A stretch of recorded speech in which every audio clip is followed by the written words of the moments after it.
Welcome to Tutify. We are here with the second lecture of our new series on circulatory system, and today we are going to talk about the formed elements and plasma.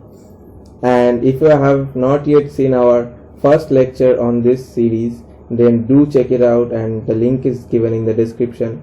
And to get the study materials on this topic, do join our Telegram link given in the description. So let's get started. Starting with erythrocytes.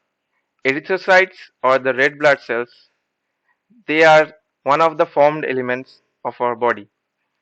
The structure of erythrocytes are biconcave, and this shape helps the erythrocyte to move through any narrow capillaries in our body or any narrow blood vessels.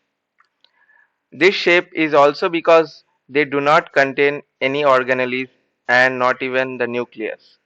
Erythrocytes contain hemoglobin, and this hemoglobin helps to transport oxygen and carbon dioxide.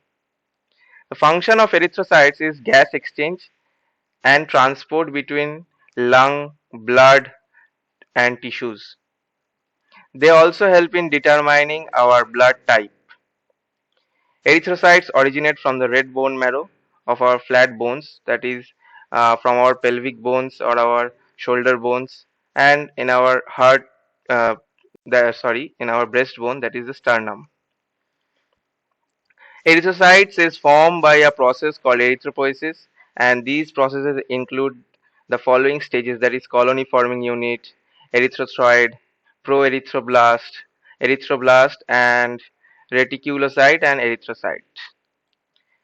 Erythrocytes, the dead erythrocytes are cleared from our body in the spleen by a process known as erythrosis. Disorders of erythrocytes are anemia and polycythemia. These are the main two disorders caused due to erythrocytes. We will discuss about the disorders of the formed elements in our third lecture. Coming to some important facts about erythrocytes. Uh, Erythrocytes, the normal erythrocyte or RBC count in men is about 4.7 to 6.1 million cells per microliter, and in women it is about 4.2 to 5.4 million cells per microliter. The average lifespan of erythrocytes is about 120 days. I hope everyone knows it. And erythrocytes are produced throughout our life to replace the dead cells. And as mentioned earlier, erythropoiesis is specifically the process of red blood cell production. The primary cell content of erythrocyte is hemoglobin. It is a protein that binds oxygen and carbon dioxide and helps in a transport of these elements. Erythropoietin is a glycoprotein hormone. So what is glycoprotein hormone? Glycoprotein hormone is a hormone which is formed of carbohydrate and protein, and it is produced by the renal cells. Renal cells means the cells of the kidneys in response to decreased renal blood O2 content. That is, when there is a decrease in the blood oxygen concentration, so these renal cells produce erythropoietin, which increases the production of erythrocyte, which stimulates the production of erythrocytes, and this causes the bone marrow to produce more erythrocytes, which brings more oxygen to the body. RBC count can be increased or raised by training athletes at high altitude.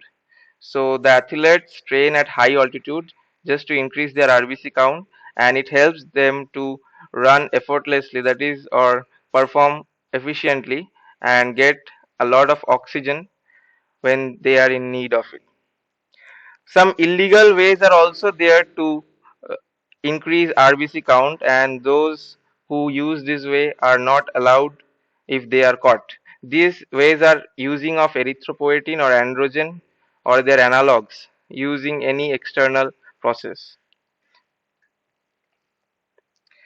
Coming to leukocytes, that is our white blood cells, the main soldiers of our body. So leukocytes are mainly grouped into two major categories. This is granulocytes and agranulocytes. From the name as it suggests, granulocytes are the cells which contain specialized membrane-bound cytoplasmic granules, and agranulocytes are those which does not contain any granules. These granulocytes include neutrophils, eosinophils, basophils, and the agranulocytes include lymphocyte and monocytes.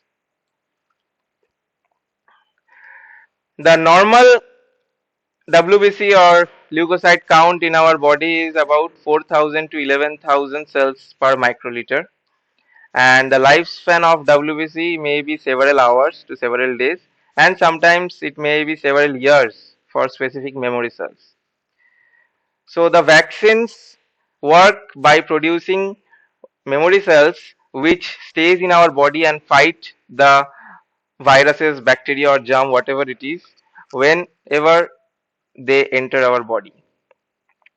Leukocytes actually form a army, mobile army that helps protect the body from damage by bacteria, viruses, parasites, toxins and tumor cells also. Leukocytes are deployed in the infected area outside blood vessels via three steps, that is diapedesis, margination and chemotaxis. Leukocytes uses a process called phagocytosis. This is a very important process.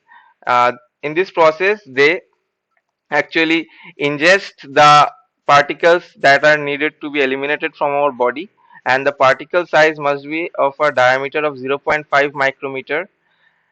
This includes microorganisms, foreign substances, and apoptotic cells. WBC count increases when infections occur in our body. WBC count can be also increased by consuming citrus fruits, vitamin C. That is why during this pandemic situation, we all are advised to take vitamin C and citrus fruit as much as we can, which will increase WBCs in our body, and this will help us to fight the coronavirus. This can be taken through food or any type of medication. Some stimulating factors also are used to increase WBCs. These stimulating factors include glycoproteins. Coming to the types of WBCs, the two categories were granulocytes and agranulocytes. So first is neutrophil, which falls under the category of granulocyte, and it has three or more lobes in the nucleus. Here you can see there is a four lobe structure here in the picture, and its function is to mainly engulf and destroy bacteria. Then is eosinophils, again under the category of granulocytes, and it is two-lobed structure. The nucleus of the eosinophils is a two-lobed structure. Here it is, and it also engulfs and destroys foreign particles like pollen, animal dander, etc. And it releases some chemicals that kill parasites in our body. This is a very important. Then is basophil under granulocyte. There is more than one lobe, it may be two or three. Here it is three lobe structure, and it releases histamine, that is a enzyme at the site of tissue injury, and release heparin to limit the size of a forming blood clot. So this heparin is very important for our body, as heparin dissolves the blood clot or reduces its size, and if it is not done, then the blood clot may get stuck in any part of our blood vessels, and there may be some problem in future. Now coming to lymphocyte falls under the group of or category of agranulocyte, and there are mainly no granules or few granules, and it is round in shape. The nucleus of lymphocyte is round in shape. It helps to engulf and destroy viruses and produce antibodies. So again, this helps to fight viruses. So lymphocytes are very important, as it will also save us from the coronavirus. Monocyte under agranulocyte, it has a kidney bean shaped nucleus. Here you can see the nucleus. It's a kidney bean shaped nucleus, and it engulf and destroy microorganisms, cancerous cells, and dead leukocytes and cellular debris. Moving to platelets, platelets are actually not cell. They are cytoplasmic fragments of some extraordinarily large cells, which are the megakaryocytes, and the diameter of megakaryocytes may be up to 60 micrometer. So normal platelet count is from 1,30,000 to 4 lakh microliter cells per microliter, and the lifespan of platelet is about 3 to 7 days, and it may vary. The formation of platelet is done through a process called thrombopoiesis. The process of formation of platelets is also known as thrombopoiesis, and the main factor that regulates thrombopoiesis is known as thrombopoietin. How can the platelet count be increased? By it can be increased by eating home cooked food instead of packed food, and consuming vitamin rich foods, intake of minerals like iron, zinc, and amino acids with other essential nutrients. Each day, the average healthy adult produces about 100 billions of platelets. That means which is equal to 1 million platelet produced every second. So platelet is very important for our body as it helps in clotting. At first functions, the platelets secrete vasoconstrictors that causes vascular spasms in broken vessels. So in our broken blood vessels, it releases vasoconstrictor which constrict or contracts the blood vessels and stop release of blood. They form temporary plugs or clots to stop bleeding during any injury. They secrete chemicals that attract neutrophils and monocytes to the site of inflammation. That is, if there is any infection in your body or any type of inflammation or any entry of foreign particles like bacteria, viruses, or anything like that, the platelets releases some chemicals which attracts our lymphocytes, neutrophils, monocytes, that is the white blood cells, and they reach that site to fight the infection. Platelets release some growth factors that stimulate mitosis in fibroblasts and smooth muscles and help maintain the lining of blood vessels. Dissolve blood clots that have outlast their usefulness. So again, the blood clots which are now not in use must be dissolved, otherwise they will stop the flow of blood in any of our blood vessels. So this is a very important point, that platelets help in dissolving blood clots. Coming to plasma, plasma is not a part of formed elements, but it is a part of blood. So blood is mainly composed of two parts, that is plasma, which constitute 55% of blood, and another one is formed elements, which includes erythrocytes, leukocytes, and platelets.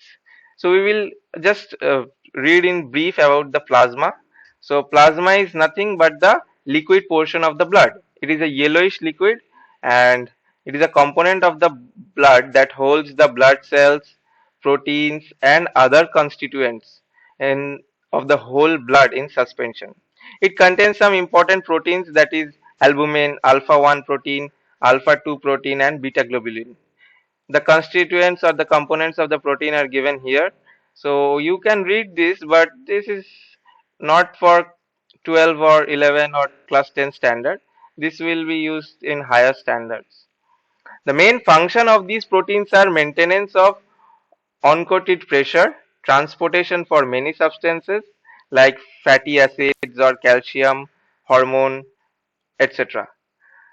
They help in, and these functions is antiprotease and help in blood clotting, helps in copper transport, hemoglobin binding, antiprotease transport functions, and T4 and T3 transport. These T4 and T3 are our immune cells. Body defense mechanism. They help in body defense mechanism and iron transport also. The constituents of plasma are as follows. It contains 90% water, mainly water, and the other 10% are dissolved solutes and some blood gases, that is CO2 and O2. The organic substances that falls under the dissolved constituents are organic substances is 9.1% out of this 10%, and it contains plasma protein and other things. Plasma protein is 7.1% and other 2% lipids, enzymes, hormones, nutrients and waste products. The the inorganic components of these dissolved solutes are, which is very little, 0.9%, is various electrolytes like sodium, potassium, HCO3, calcium and PO4. In our next video or next lecture, we will discuss about the diseases which are related to formed elements and their remedies, and the next part of our circulatory system, that is blood vessels. So we have completed about in details about blood, and we will talk about blood vessels and then about heart. Thanks for watching. Do like the video if it helped you. Share it with your friends and family. Please subscribe and press the bell icon if you are new to our channel. Stay safe and keep learning.